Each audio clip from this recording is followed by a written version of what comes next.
Bien, hermanos, vamos a comenzar el estudio del día de hoy y quiero que me acompañen a Juan, al Evangelio de Juan, capítulo 2, donde hemos quedado en el versículo 1. Vamos a leer en adelante a medida que vamos aprendiendo en la clase. Dice así el texto: al tercer día se hicieron unas bodas en Caná de Galilea y estaba allí la madre de Jesús. Lo que nos explica que Juan es que ahora Jesucristo se va a trasladar hasta otro lugar en Caná, que es el lugar donde nació, donde vivía Natanael, ¿recuerdan? Aquel discípulo que Jesús llamó, y vemos que fue al tercer día, probablemente al tercer día de que cuando Jesús llama a Felipe y a Natanael, que fueron ese círculo, que los primeros discípulos en ese momento. Y dice que fueron a Caná de Galilea. Galilea está arriba, si usted ve en un mapa, está en la parte de arriba de Israel, y ahí hay una ciudad llamada Caná. Y dice el texto que aquí se hicieron unas bodas donde fueron ellos invitados. En el versículo 2 nos dice: y fueron también invitados a la boda de Jesús, a las bodas Jesús y sus discípulos. Estos primeros discípulos, Jesús, Juan nos va a mostrar que participaron de esta boda ubicada, que fue realizada en Caná, en esta ciudad. Ahora, lo que nosotros entendemos, hermanos, que Juan quiere mostrarnos en esta boda el primer milagro de Jesús. El primer milagro de Jesús. Mateo no menciona este milagro porque probablemente Mateo fue llamado después. No lo escribe en su Evangelio Mateo, sino que el único que escribe sobre este milagro fue Juan. Y es muy probable porque Juan fue uno de los primeros que Jesús llamó, el cual vio la primera señal y el primer milagro de Jesús. Se dice de los estudiosos que cuentan cada milagro en los evangelios sinópticos y en el Evangelio de Juan, que son alrededor de 35 milagros que Jesús hizo. Ahora, son milagros que tenemos registrados, porque nosotros entendemos que no todo la enseñanza y no todo lo que Jesús hizo y los milagros fue plasmado por los apóstoles, por Mateo y por Juan. Lucas y Marcos no fueron apóstoles, pero sí fueron gente que después pudo averiguar, de alguna forma, investigar la vida de Jesús y redactaron. Sin embargo, tenemos 35 milagros en cada evangelio y este es el primero de estos milagros. ¿Por qué fueron invitados a la boda? A esta boda de Caná. Me gustaría también explicar ahora el contexto del milagro, ¿sí? ¿Por qué fueron invitados? Es probable que se menciona aquí que María ya estaba en esta boda. Es probable, algunos enseñan, que María pudo haber sido una pariente de los novios, tenía algún vínculo. Por tanto, ella estaba ahí y quizás ella estaba sirviendo también en esta boda. Y lo entendemos así porque después, cuando se acaba el vino, es María la cual va delante de Jesús a informarle esto. Y por eso entendemos que María era pariente quizás y también estaba ahí involucrada en el servicio, en los preparativos de esta boda. Ahora debemos entender algunas cosas en cuanto a el tiempo y lugar de la boda. Fue en Caná, ya lo mencioné, el tiempo, el tercer día, que llama a los primeros discípulos, específicamente Natanael y Felipe, pero vemos que la cultura hebrea, hermanos, es muy distinta, de la boda es muy distinta a la nuestra. ¿Por qué? Porque la boda en ese momento era más larga, llevaba más tiempo, 7 días duraba en esa época, en esta cultura, en los hebreos, los judíos, 7 días duraba la boda, la ceremonia. Era una celebración larga. Y en esta boda reunía una gran cantidad de personas. Los novios invitaban a mucha gente, a sus familiares, pero también a gente que eran amigos de los familiares, como el caso, por ejemplo, por eso lo invita a Jesús y con sus discípulos. Por tanto, era un evento masivo, era un evento grande, ¿sí? Y que duraba harto. Ahora, en esta fiesta de la boda, lo que más se hacía era comer, ¿verdad? Celebrar, alegrarse, un tiempo de fiesta, y donde estaba aquí, donde debía abundar el vino, que era un bebestible muy común en esa época. En las fiestas se tomaba, pero también en las casas, en otros eventos quizás más pequeños, pero el vino para los judíos era algo común, ¿sí? Era algo común. Ahora, no era un bebestible que se tenía que tomar en exceso, porque Dios prohíbe el emborrachamiento, ¿sí? Entonces los judíos entendían eso, no era bueno que tomaran en exceso, estaba prohibido eso. Sin embargo, acá entendemos referente al vino, hermanos, que como era tanta la cantidad de gente, en un momento este vino escaseó, ¿sí?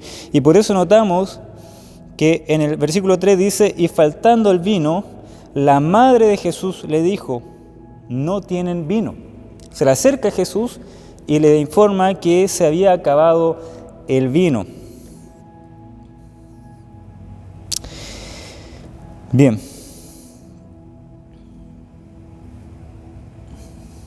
María le informa a Jesús sobre esto con un propósito, ¿sí? Algunos dicen que María solamente estaba informando a Jesús para que ellos se fueran, ¿sí? Ya se acabó el vino, ya se va a acabar la fiesta, entonces nos tenemos que ir. Pero lo que nosotros vemos, hermanos, es que tiene una intención María al informarle de que se acabó el vino. Es muy probable, por las palabras después, porque Jesús lo entiende así, que María está informando, pero al mismo tiempo tenía la intención de hacerle una petición a Jesús, de que Él hiciera algo respecto a eso. Debemos entender, hermanos, que la persona que más conocía a Cristo, a Jesús, ¿quién era Jesús realmente? Era María, era la madre de Jesús. Y se lo dice evidentemente esto esperando que Jesús desplegara, hiciera un despliegue o manifestara su gloria como Hijo de Dios. ¿Por qué María quería que Jesús manifestara su gloria, que hiciera un milagro en ese momento? Notamos que María conocía a Jesús, y por eso menciona en Lucas, versículo 32, por ejemplo, cuando un ángel se le presenta a María, le enseña a este ángel quién iba a ser su hijo, quién iba a ser Jesús. Si notamos en Lucas 1:32 dice: este será grande y será llamado Hijo del Altísimo. Hijo del Altísimo, y el Señor Dios le dará el trono de David su padre. María fue informada por este ángel antes de que ella estuviese embarazada por Jesús. Este ángel le dice: mira, tú vas a tener un hijo, y este va a ser hijo realmente del Altísimo, de Dios. Y no solamente va a ser hijo de Dios, sino que va a ser el rey, el Mesías que nosotros esperamos, el que va a tener el trono de David. Versículo 33 dice: y reinará sobre la casa de Jacob para siempre, y su reino no tendrá fin. Entonces María dijo al ángel: ¿cómo será esto? Pues no conozco varón. Versículo 35, respondiendo el ángel le dijo: el Espíritu Santo vendrá sobre ti, y el poder del Altísimo te cubrirá con su sombra, por lo cual también el santo ser que nacerá será llamado Hijo de Dios. Hijo de Dios. Es decir, María sabía quién iba a nacer. ¿Sí? María sabía quién era Jesús. De toda la gente, incluso los discípulos, alguien que sabía más grandemente, más completamente, por revelación de Dios, quién era Jesús, era María. Era María. Entonces María con una intención va donde Jesús le dice, no, se acabó el vino. Quería que hiciera un milagro de multiplicarlo. Ella entendía que si era hijo de Dios, por tanto es Dios hecho hombre, puede hacer esto, lo puede hacer. Algunos quizás podemos pensar también que María tenía la idea también de que Jesús en algún momento se manifestara públicamente para mostrar quién era, para mostrar que es el Hijo de Dios, que es el Mesías. Y quizás María pensaba que esa era una gran oportunidad de mostrar a la gente quién era Jesús. Pero lo que más llama la atención es la respuesta de Jesús frente a esta petición indirecta de María. ¿Cuál fue la respuesta? Entonces ahí vemos la petición de María a Jesús y vamos a ver ahora la respuesta de Jesús. Vemos en primer lugar que le dice, versículo 4, Jesús le dijo, ¿qué tienes conmigo, mujer? ¿Qué tienes conmigo, mujer? Esto es muy interesante, hermanos. Es como Jesús le dijera a María, de hecho literalmente en el hebreo significa que a ti y que a mí. Que a ti y que a mí. Y este era un estilo, una forma de hablar o de expresión en ese momento para señalar que hay una diferencia entre la persona conmigo. ¿Qué tienes que ver tú conmigo? ¿Sí? Ahora, si uno lo muestra así de esa manera, que es mostrando una separación, una distancia, uno puede decir que Jesús está siendo rudo con su madre, está diciendo que hay una diferencia entre él y ella. Pero, sin embargo, esto no es algo rudo, sino que es algo muy sutil y amable. Porque Jesús en este momento quiere enseñarle algo a María.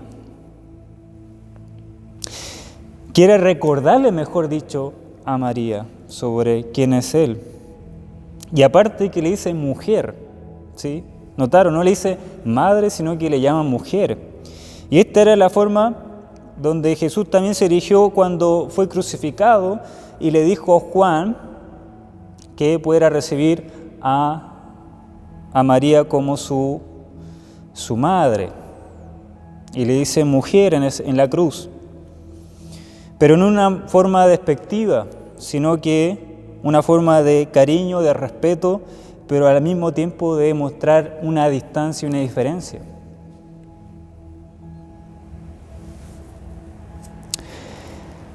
Ahora, ¿por qué Jesús quiere mostrar una distancia entre Jesús y María? Es difícil de explicar sobre esto. No es que Jesús está yendo en contra de la autoridad de su madre, no, para nada. Pero quiere mostrarle, y lo entendemos por el versículo siguiente, el versículo 4, pero al final dice, aún no ha venido mi hora. Aún no ha venido mi hora. Es importante, hermanos, entender eso de la hora de Jesús, porque algo que Jesús menciona harto, que menciona el Señor en los escritos, es la importancia que Él tenía de la hora. Cuando se refiere a la hora, se refiere al plan de Dios para Él, al plan de realizar los milagros, al plan de ir a la cruz y de morir, a la hora el plan de Dios para Él después de resucitar. Jesucristo está preocupado de en cada cosa que Él haga sea por voluntad de su Padre, y no por una presión de hombres. Nosotros entendemos, hermanos, que Jesús se sometió exclusivamente en su vida terrenal a la voluntad de Dios. Se sometió como un padre con un hijo. Por tanto, lo que vemos acá es que Jesús le está enseñando a su madre terrenal que Él es necesario que obedezca en primer lugar a su Padre celestial. Juan, el que escribe acá, recordemos que el tema central del Evangelio es resaltar y enfatizar que Jesús es Dios, es el Hijo de Dios. Por tanto, con esto quiere mostrarnos, tiene una intención Juan, de enseñarnos que Jesús es Hijo de Dios principalmente. No quiere enfatizar la humanidad de Jesús, porque cuando Jesús menciona que a ti, que a mí, habla de una separación. Yo soy divino, yo soy hijo de Dios, hijo de Dios. Por tanto, María debía entender eso. Y Jesús no iba a hacer algo por presión de un hombre, sino esperaba la voluntad de Dios para él. Por tanto, este rechazo no es rudo, no es hostil, sino es un gentil, digamos, una gentil enseñanza que Jesús hace y quizás lo quiere también manifestar su círculo cercano, que era su discípulo. Era el tiempo donde Cristo debía actuar en base al designio de Dios y no por una presión humana. Estaba sujeto principalmente a la autoridad de su Padre Celestial. La hora adecuada para manifestarse dada por Dios no era en esa ocasión. Por tanto, Jesús espera siempre la orden de su Padre para no dar un paso en falso. No cede ante la tentación humana, aunque muy atractivas sean. Jesús obedece a Dios más que a los hombres. Bajo ese aspecto, el primer mandamiento es superior al quinto. Quinto habla de obedecer a los padres, muy bien, pero Cristo debemos recordar que era Hijo de Dios, por tanto Él se somete a la voluntad de Él.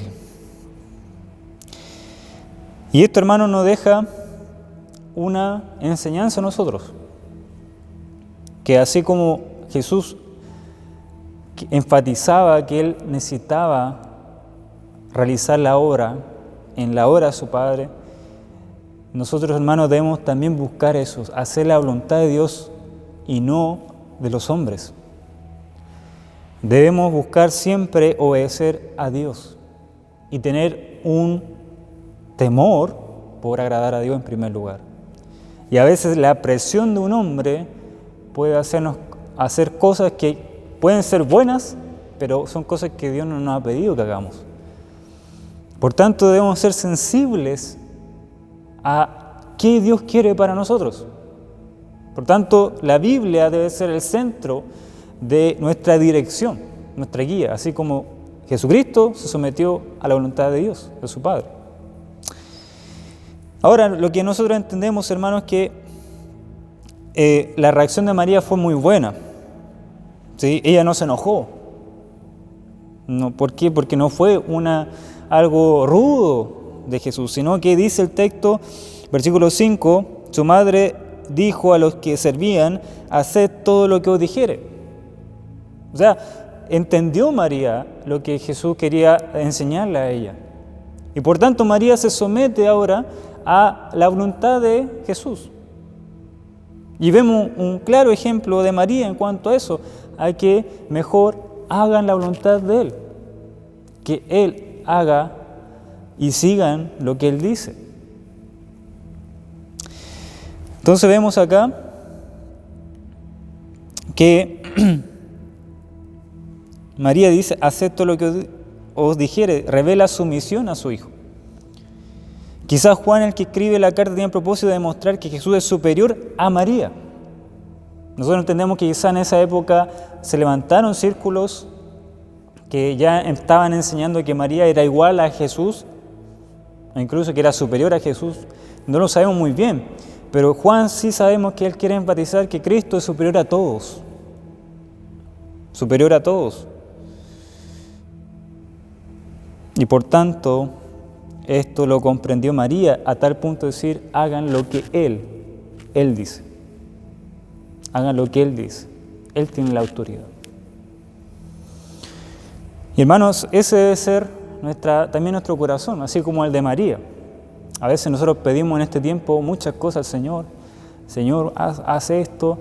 Y hoy hay mucha, a veces, irreverencia en la iglesia del Señor, pidiendo un montón de cosas al Señor y como si Dios tiene la obligación, o Cristo tiene la obligación de hacer lo que yo le pida. Y Jesús no tiene esa obligación, hermanos. No tiene la obligación de que cuando yo tengo una enfermedad, por ejemplo, que Él me sane. Obviamente la Escritura dice que nosotros tenemos que pedir. Pero, hermanos, también nuestro corazón, dice la Escritura, que debemos siempre buscar su voluntad. Y quizás cuando yo estoy pasando por una enfermedad, quizás la voluntad del Señor es que esa enfermedad me conforme a la imagen de Cristo. Me moldee mi carácter, que me haga más dependiente de Dios. Y ahí es donde yo tengo que decir, Señor, que se haga tu voluntad y no la mía. María comprendió eso, que no voy a pedirle, no voy a rogarle, sino que esperó en que Jesús hiciera algo. Esperó en la gracia de Jesús, en la compasión de Jesús. Bien, después vemos el milagro, cómo fue este milagro, y vemos una explicación de las tinajas. Versículo 6 dice: y estaban allí 6 tinajas de piedra para agua. 6 tinajas de piedra para agua. Bueno, estas tinajas, dice acá, que son conforme al rito de la purificación de los judíos, en cada una de las cuales cabían 2 o 3 cántaros. Bien, entonces estas tinajas, hermanos, eran grandes tinajas. Y Juan quiere mostrar aquí para ver que Jesús después se dio en hacer el milagro, pero en no manifestarse públicamente. Y vemos que estas tinajas tenían agua y una gran cantidad de agua que tenía el fin, esta tinaja, de purificarse. La gente se lavaba las manos y era una ceremonia de purificación antes de comer. Era una costumbre de esa época, ¿sí? Y una costumbre que lo podemos ver también en el Antiguo Testamento, donde hay una ceremonia de purificación, donde tenían que lavarse, limpiarse, etc. Pero después los líderes religiosos eso le agregaron ciertas cosas que la palabra no le había dicho. Y Jesús lo expone, eso le reclama. Pero lo que entendemos aquí que esto eran tinajas que tenían uso de la gente para limpiarse. Y dice la medida que cada tinaja tenía 3 cántaros. Y cada cántaro, hermanos, equivalía a 40 litros de agua. Es decir, si tenía 3 cántaros, que era una medida en ese momento, por tanto cada tinaja contenía entre 80 a 120 litros de agua. Para que nos hagamos una idea de cuánta cantidad de agua tenía estas tinajas. Y entonces si nosotros calculamos y sacamos el total el agua en total que había, era de 480 o 720 litros de agua. Imagínense. Sabemos que era una boda masiva, por tanto se requería harto vino, ¿sí? Pero ¿por qué se menciona este detalle? Porque Juan quiere enseñarnos Juan no quiere resaltar la grandeza de Cristo. Juan quiere resaltar que el milagro fue abundante de Cristo. Y vamos a ver que esto tiene un símbolo también. Ahora noten en el versículo 7 la orden de Cristo. Dice: Jesús le dijo: llenad estas tinajas de agua, y la llenaron hasta arriba, hasta el borde. No hasta medio, sino que llena, completa. Versículo 8, entonces le dijo: sacad ahora y llevadlo al maestresala. El maestresala era el encargado de la fiesta, era el anfitrión, el que organizaba todo. y se lo llevaron al maestresala, y fíjense lo que dice el versículo 9. Cuando el maestresala probó el agua hecha, vino, sin saber él dónde era, aunque lo sabían los sirvientes que habían sacado el agua, llamó al esposo y le dijo: todo hombre sirve primero el buen vino. ¿Sí? Esa era la costumbre de ese momento, que el novio o el novio tenía que dejar el mejor vino para el último. Perdón, el mejor vino al principio y después se deja el de menos calidad al final. Pero aquí había ocurrido todo lo contrario. ¿Sí? Sirvieron lo mejor al último. ¿Y por qué fue lo mejor? Porque Cristo había convertido el agua en vino. Y Cristo lo hizo abundantemente. Notaron que fueron una gran cantidad de agua. Notaron que el agua fue hasta el borde. Y que el vino que el Señor hizo fue de excelencia. El mejor vino, yo creo que tomaron acá, fue el que el Señor proveyó. Entonces el maestresala, sorprendido, sin saber que el milagro lo había hecho Jesús, fue al novio y dijo: mira lo que has hecho. Estaba sorprendido, estaba alegre por un lado, ¿verdad? Pero entonces el inferior más tú has reservado el buen vino hasta ahora. Y ahí dice el versículo 11: este principio de señales hizo Jesús en Caná de Galilea y manifestó su gloria. ¿Pero a quiénes? A su círculo privado y a los sirvientes de la boda, pero no todos supieron del milagro de Jesús. Manifestó su gloria a su círculo. Por eso dice: y sus discípulos creyeron en él. Es decir, su fe fue confirmada.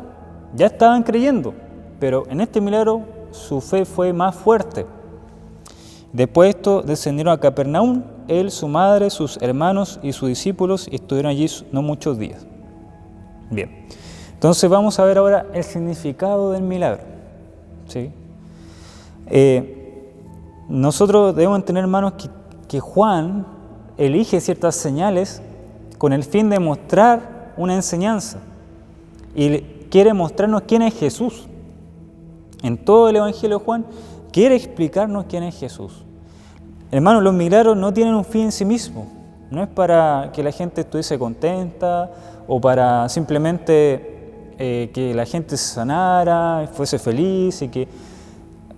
sí, tiene ese propósito. Quiere el Señor que se alegre la gente. De hecho, algunos dicen que Jesús lo que está mostrando aquí es que aprueba el matrimonio y que bendice el matrimonio. Y amén. El Señor hace eso. Pero no es el fin último.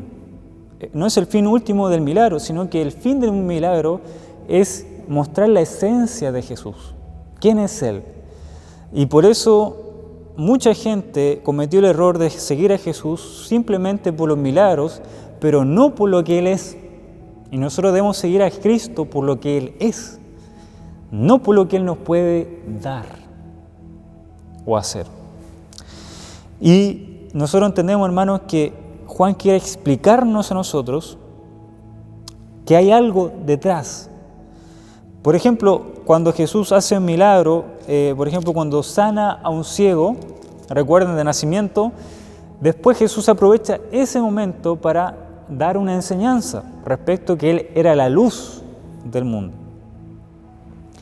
Cuando Jesucristo resucita a Lázaro, Él aprovecha esa instancia para manifestar públicamente que Él era la resurrección y la vida.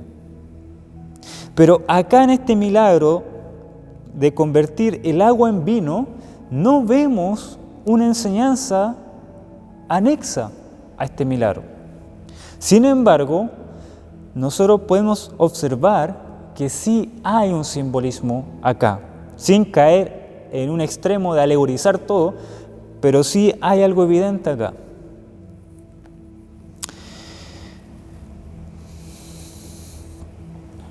En primer lugar, lo que notamos claramente que el versículo 11 dice que este principio de señales hizo Jesús en Caná de Galilea y manifestó su gloria. Juan quiere mencionar que el primer motivo, ¿sí? El primer significado es manifestar la gloria de Cristo. Recordemos, Juan está escribiendo para mostrar la gloria de Cristo, es decir, que Cristo es el que ya expuso en el capítulo 1, el verbo que se hizo hombre. ¿Bien? Ahora, cuando habla de que Jesucristo mostró la gloria, está señalando que este milagro está señalando que Él es el verbo hecho carne, pero el poderoso Creador que todos los años convierte el agua en vino mediante los procesos agrícolas y de fermentación, y aquí Él simplemente realizó el mismo proceso en forma instantánea. Esto lo dice un autor llamado Warburg. Lo que está diciendo acá este autor es que Jesucristo, siendo Dios, es algo que lo ha hecho siempre, de convertir las uvas en fermentarlas, todo ese proceso agrícolas y hacerlas vino. Es algo que el Señor como creador lo hace siempre, proceso natural, pero acá lo hace de manera instantánea. El creador de todo lo hace aquí de manera instantánea, de tal manera cuando vemos que Jesús calma la tempestad, es algo que Él ya había realizado muchas veces antes. Y de tal manera que Él lo que hace en el milagro es solamente darle una orden en el momento a todo. Y la tempestad se calma. Así mismo ocurrió en este milagro, donde instantáneamente Él hizo lo que Él siempre ha hecho.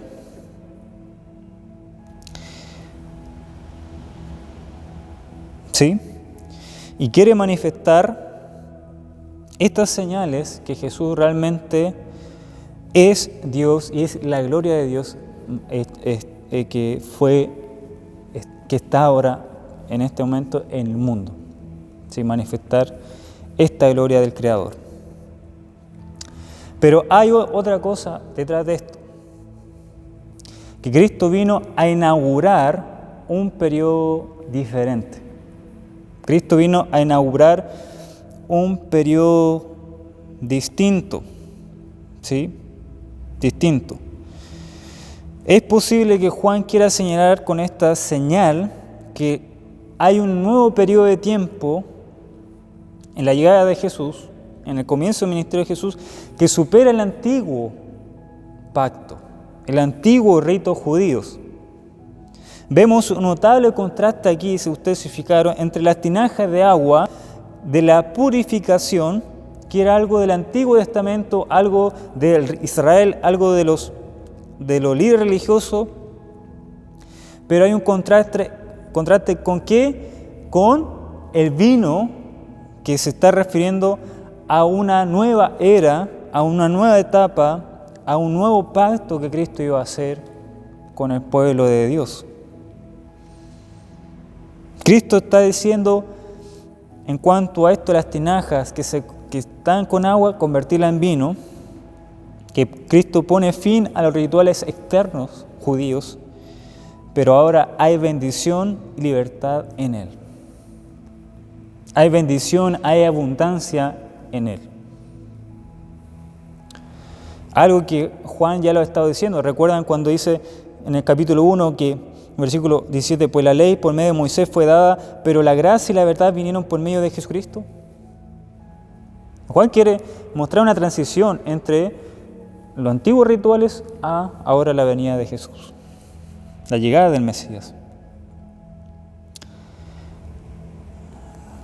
Con esto está diciendo el Señor que no hay purificación por esfuerzos humanos, por un agua, sino que solo por la dádiva y el regalo de Cristo.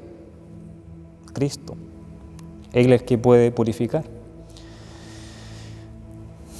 También lo que nos quiere señalar en tercer lugar, que el vino y la boda son un símbolo del cumplimiento del tiempo mesiánico o del reinado futuro que Cristo va a tener en la tierra.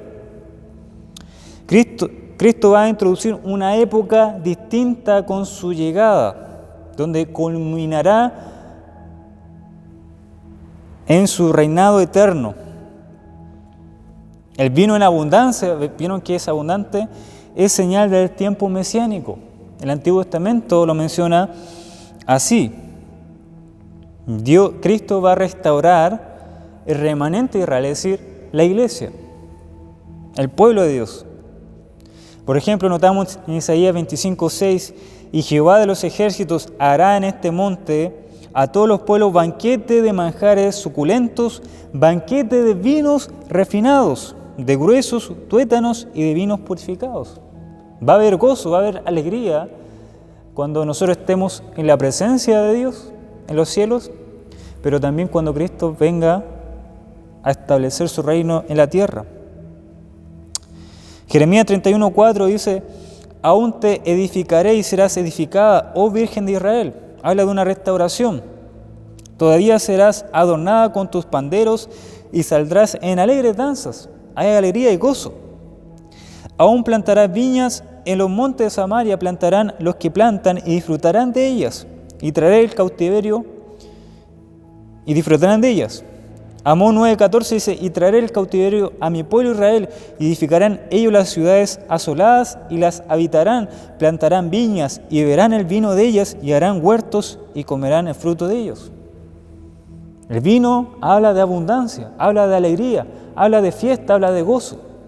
Y eso es lo que Cristo trae.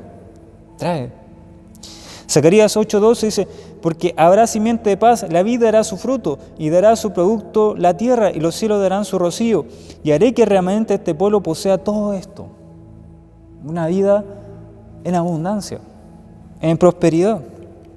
Mateo 26:29, el Señor en el Nuevo Testamento lo dice, y dice, yo digo que desde ahora no beberé más de este fruto de la vid, hasta aquel día en que lo beba nuevo con vosotros en el reino de mi Padre. Es decir, cuando nosotros lleguemos al reino del Padre, en la presencia, dice aquí, promete a sus discípulos que vamos a ver juntamente con Cristo y nos vamos a gozar y alegrar juntamente con Él. Maravilloso, hermanos. Hermanos, la boda judía es una fiesta de mucha alegría. Como también en los cielos habrá mucha alegría, porque vamos a estar reinando con Cristo. Y la tierra también, cuando Él establezca su reino. Y va a estar con lo suyo, con sus ovejas, los que creyeron genuinamente en Él. Tiene que ver con una alegría que Dios dará a su pueblo en la eternidad. En el Antiguo Testamento se revelaba como la relación de Dios con Israel. En el Nuevo Testamento es un tipo del tiempo de Mesías, su relación con la iglesia. Juan 3:29, el Señor dice, el que tiene la esposa, pero Juan el Bautista dice, el que tiene la esposa es el esposo, más el amigo del esposo que está a su lado le oye. Se goza grandemente de la voz del esposo. Así pues, mi gozo está cumplido.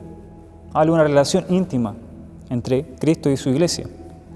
Apocalipsis 19:7 dice, gocémonos y alegremos y démosle gloria, porque han llegado a la boda del Cordero y su esposa se ha preparado. También es un símbolo de lo que ocurre con Cristo, de esta relación entre la iglesia y Él.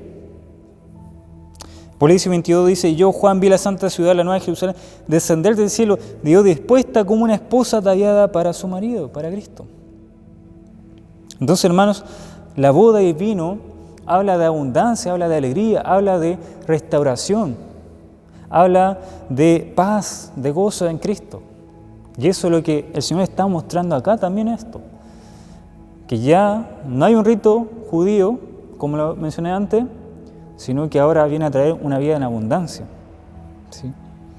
Juan 10:10 dice, el ladrón no viene sino para hurtar y matar y destruir. Yo he venido para que tengan vida y para que la tengan en abundancia. Ahí está. Cristo vino a restaurar, a hacer al pecador, cambiar el corazón del pecador a través de su persona, a través de su sacrificio. Por eso dice, mi pacto es mi sangre. Cristo iba a limpiar un pueblo, le va a purificar para ser un pueblo celoso, para que esté con Él y se goce y tenga una vida espiritual abundante, pero una vida futura en su presencia, donde va a gozar y ya no va a haber sufrimiento, va a haber gozo. Y eso es lo que el Señor promete a aquellos que abrazan en arrepentimiento y fe en su nombre. Y abrazan el Evangelio y viven para la gloria de Él, buscando agradarle en todo. Hermanos, damos gracias al Señor por esto que nos deja aquí. Que ya no necesitamos hacer cosas externas para alcanzar la salvación, sino que necesitamos de su vino, de su bendición para obtener, de su regalo para obtener la salvación. Y ahora, si somos salvos, las cosas que hacemos es no para alcanzar algo de Dios, el favor de Dios, sino para vivir de acuerdo al favor que ya hemos tenido en Cristo, en agradecimiento y en adoración a su nombre. Vamos a dar un tiempo de oración, hermano. Gracias, Señor, por su palabra. Gracias, Padre, porque nos recuerda quién es Cristo y esta vida abundante que vino a traer a su pueblo, un periodo de gozo, Señor, de llenura, algo que usted hace ahora a través de su Espíritu, de darnos gozo. En ti hay aflicción en el mundo, pero dice tu palabra que en Cristo hay paz, y hay gozo. Y dice, y el Señor promete que un día vamos a beber del vino, vamos a celebrar con Él, vamos a estar felices viviendo en su presencia cuando estemos en los cielos, y un día cuando Él consumará todas las cosas, todos los tiempos en su reino terrenal. Dejamos esta palabra en sus manos, que usted pueda obrar en nosotros y que nos pueda ayudar a aprender más de Jesucristo, su persona, quién Él es, y amarle y obedecerle en todo. Cristo Jesús. Amén.